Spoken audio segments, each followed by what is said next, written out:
Hi, Newton Falls Tigers. I'm Shannan Jursa with State Farm, but you can just call me Miss Shannan. You might remember me as one of the sponsors of your solar eclipse classes last year.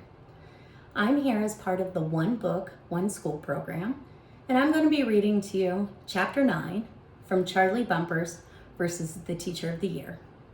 Chapter 9, The Egg is Wrong. Somehow I made it to Friday without dying.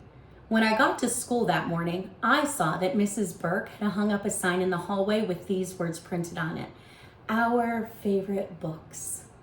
The day before, we had drawn pictures of scenes from our favorite books. Now all the pictures were taped to a long string hanging on the wall. It looked great stretching up and down the hall. My favorite book is Jeremy Thatcher, Dragon Hatcher, which I've read 1,000,000 times. Or at least 3. My picture of Jeremy Thatcher looking at the dragon egg was hanging right over our classroom door, so everyone could see it when they walked in. Mrs. Burke was just inside the room, looking down at me. Up close, she seemed even taller. "I liked your drawing very much, Charlie," she said. "Good job."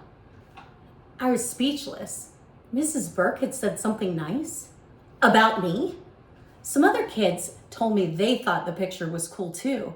Even Ellen Holmes, who can draw really good pictures, especially horses. Then Samantha Grunsky spoke up. "Your picture's wrong," she said. "What do you mean?" I asked. I read the book. The egg is rainbow colored. Samantha was even more annoying than that girl in the book who drove Jeremy Thatcher crazy. "I don't care," I said. I had colored it gold because my favorite pencil was gold colored. "It's still wrong," she sniffed like she was the queen of books or something. I'd really like the egg the way it was, but after Samantha said that, it started to bug me. Every time I walked past the door, there was my picture right overhead with the egg the wrong color. When we lined up for recess, Mrs. Burke put me in the front of the line right next to Samantha Grunsky. "Your picture's still wrong," she whispered. "So's your brain," I said. "When everyone is through talking," Mrs. Burke said, "we can go." We all got quiet and followed her out to the playground. I spotted Tommy standing with some other kids by the fence. It looked like they were arguing about something. "Are you kidding?" Tommy said to Darren Thompson just as I came over. "Charlie can beat you by a mile." Uh-oh. If only Tommy could learn to keep his big mouth shut once in a while. "Hey, Charlie," Tommy said, "you're still the fastest, aren't ya?" "I don't know," I muttered. "I was the fastest last year at field day, but not by much. I barely beat out Darren, and Caitlin Wang had almost beaten both of us." "I guess we'll find out on field day," I said. "No contest," Darren said. "I'll beat you by a mile this year." "No, you won't," Tommy shouted. "Let's have a race now."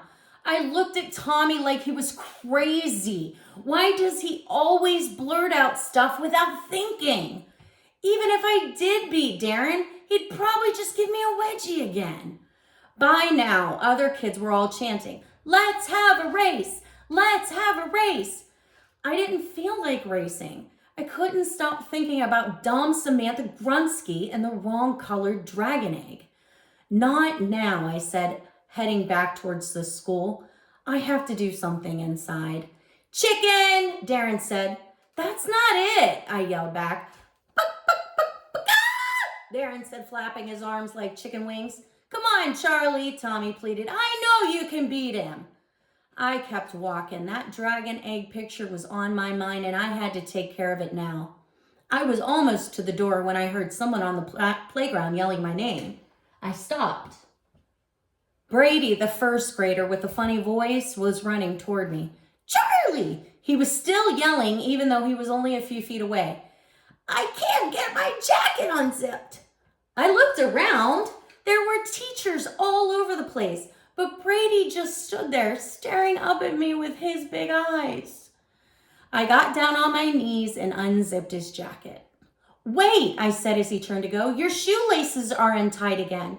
He glanced down at his shoes, then back at me. "Thanks, Charlie," he said in his croaky little voice and ran off. It's a good thing Brady's head was stuck on permanently. He'd probably lose it. I went back inside and headed down the hallway to my classroom. Thank you for letting me join you in this program, and I hope to see you all soon.